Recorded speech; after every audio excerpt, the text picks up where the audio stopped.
How old are your kids? They are almost 7, 4, and 2. Your family lives off the grid in the middle of the forest in an abandoned Boy Scout camp, and you were this liberal city slicker mom who then became this crunchy conservative homeschooler? Part true, part true. We're not off grid. When we first moved there, there was no electricity or plumbing hookups, but we quickly fixed that. So we're not off grid. We do use the internet. We do social media for a living. And the kids, we use technology as tools, right? So we do use technology for education sometimes, but it's very, very limited.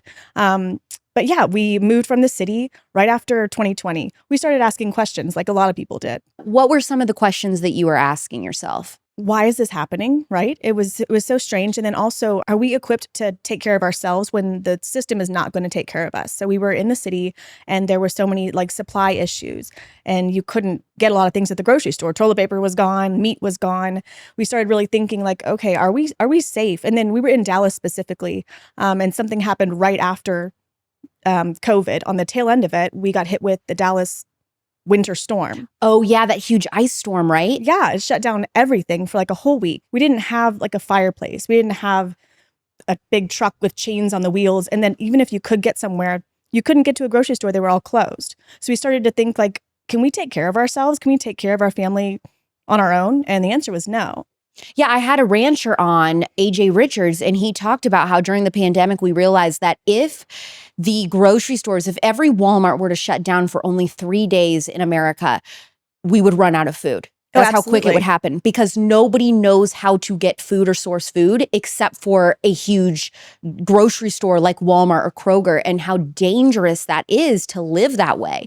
Because if another crisis, if another pandemic, God forbid, happens, nobody knows what to do. And then he talked about how the one rancher or farmer in your community that people do know of, they're going to try to kill them because everybody's going to want their food and their land. And so then it's just a free for all, and just how quickly things can dissolve. Oh, I can totally see that. That's like an apocalyptic thing that could really happen. So who was the first person between you and your husband to say like, okay, we need to like radically change the way we're living? We had kind of decided years before that we wanted to move out to the country, but we were kind of like taking our time. Like we were just going to have like a 5-year plan. We were going to save and here and that. But as soon as all that happened, I was pregnant with my second and I was like, no, this is enough. Like it's that mother intuition, that like you need to protect your baby. You need to do something different. And so I was like, no, let's fast track this because we need to go.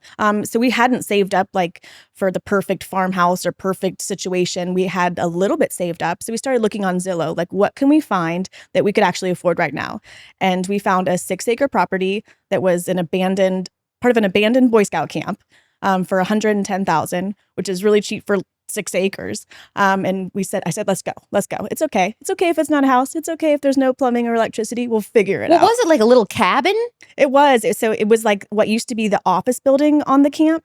And then it was so run down. Like the floors you couldn't use the floors. The walls were bad. Like we had to just redo everything. And then there's a chapel, like an old church on the same property that we have to renovate still too. How long did the renovation process take? It's like still ongoing, but it took a while because we just did things as we could. We didn't come with this giant sum of money. It was a sacrifice. We just like slept on mattresses on the floor for a while and then just kind of chipped away. But like the first thing that we did was floors and walls and added plumbing, and we have a really old shower. A lot of things that were just still there before that we're going to eventually replace, but it's just like piece by piece. Once you were living there, were you already homeschooling before you moved out there, or that came later? We already knew we were going to homeschool. So, we weren't always social media people. When we were living in the city, I was actually going to be a teacher. So I got my student teaching certificate and I was substitute teaching and I was planning on starting to teach. I was pregnant with my first and I got into the classroom and looked around and I thought,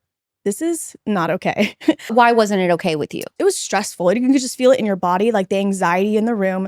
It was like it caused me anxiety. Everything was so fast paced and there wasn't learning going on and the children were miserable. I will never forget this conversation I had with one of the 5th grade girls. It was during lunch because if you're not doing good in a certain subject, they pull you from lunch, your only break, right?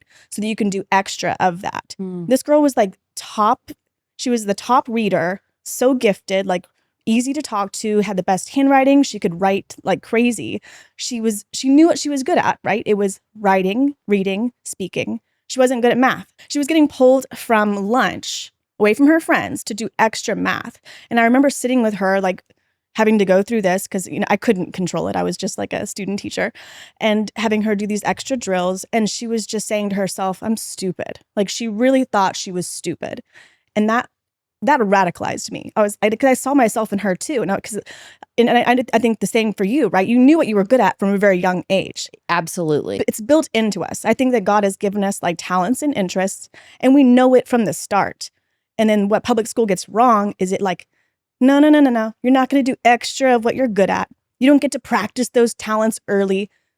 Calm down. So, and it has you just like do the same thing as everyone else. It keeps you like under this bar. You can't excel past a certain level, and you have to make sure that you're okay at everything, at all these pre-prescribed things. And this was a Dallas public school?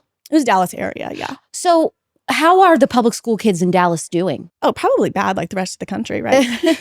What's the truth? I mean, do you know anything about the how public school students versus homeschool students are faring currently? Oh, for sure. Homeschool students test way better than public school students. Colleges want them way more. And it just like they're able to get more one-on-one attention. And not only that is they actually like learning. By the time like public school kids get to college, they don't want to learn. It's just, they're not as inspired. They're not as motivated to really like excel in their field. They're just like, they're all just, I don't know.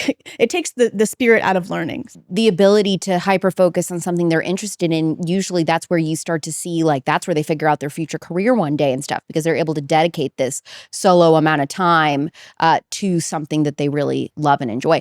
I will say this, I've said it before, is that a lot of the people that are on my team behind the scenes of my podcast are homeschool kids. And they were able to use their teenage years and stuff, learning how to do videography, learning photography, how to edit. This was something they were interested in. They were able to sharpen those skills and then, graduate sooner, focus on that, and then get a career, start their career sooner doing this type of work, which I think is really interesting.